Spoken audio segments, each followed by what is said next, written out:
আমি আপনাদের সামনে এসেছি একটি বিচারের দাবি নিয়ে। প্রথমে আল্লাহর কাছে বিচার নিয়েছি,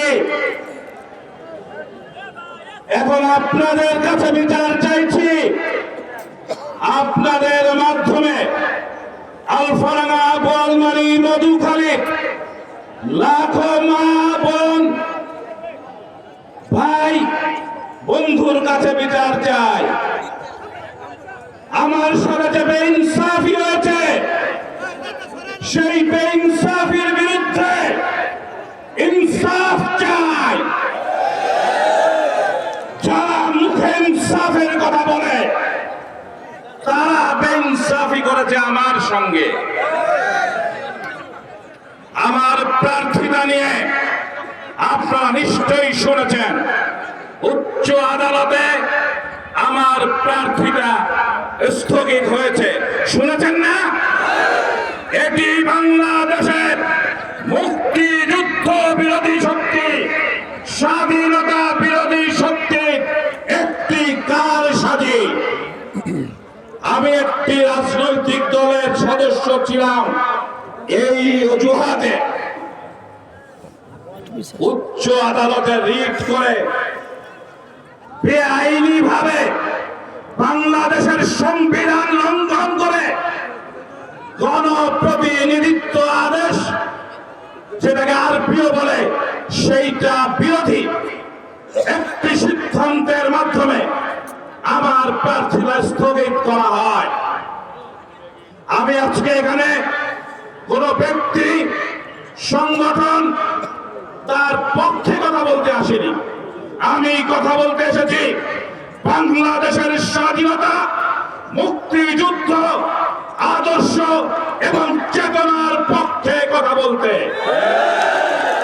মুক্তিযুদ্ধ শুধু একটি শব্দ নয়, এই মুক্তিযুদ্ধের পেছনে লাখো মা বোনের ইজ্জত, লাখো মানুষের রক্ত, সেই রক্তের বিনিময়ে যে স্বাধীনতা, সেই স্বাধীনতার পক্ষে আমি কথা বলতে এসেছি।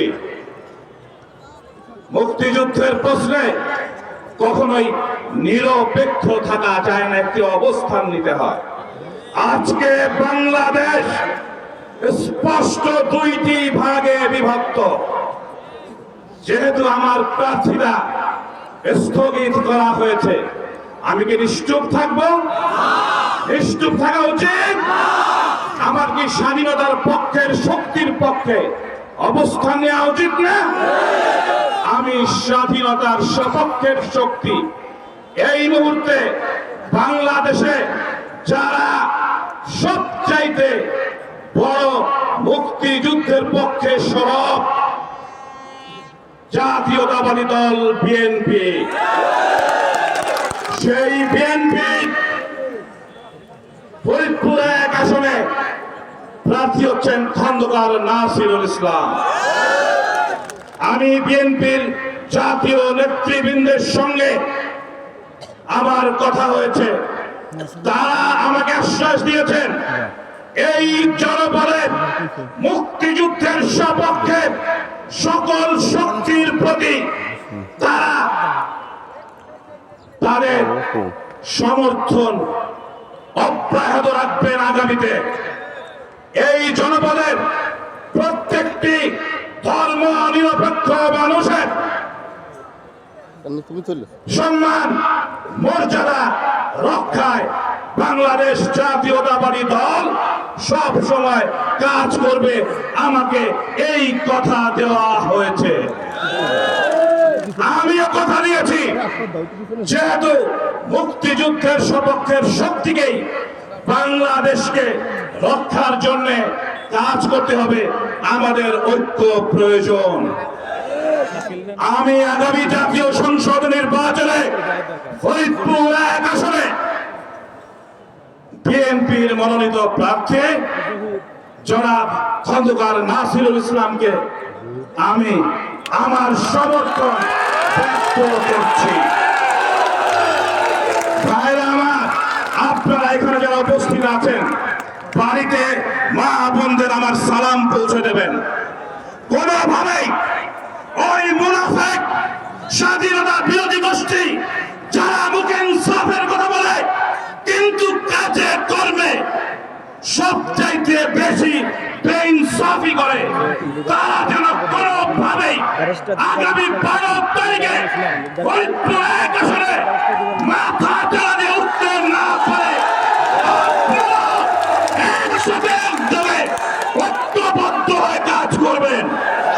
ইনশাআল্লাহ আগামীর বাংলাদেশ হবে 1971 সালের মুক্তিযুদ্ধের বাংলাদেশ।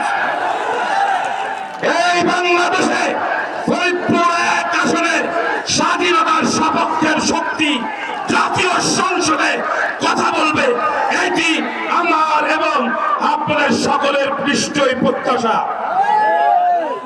খন্দকার নাসিরুল ইসলাম নিশ্চয়ই আমাদের সেই প্রত্যাশা পূরণ করবেন।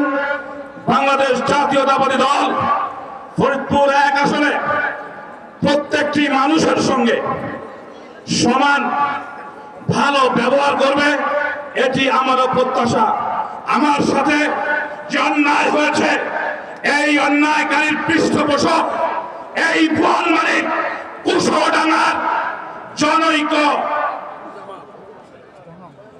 জোনায়েদ হোসেন, যার মা এবং বাবা একটি স্বাধীনতা বিরোধী রাজনৈতিক দলের সক্রিয় সদস্য। অতএব যারা আমার সাথে এই বেইনসাফি করলো, তাদের বিরুদ্ধে সবচাইতে বড় শক্তি এই জনপদে বাংলাদেশ জাতীয়তাবাদী দলের প্রার্থী খন্দকার নাসিরুল ইসলাম।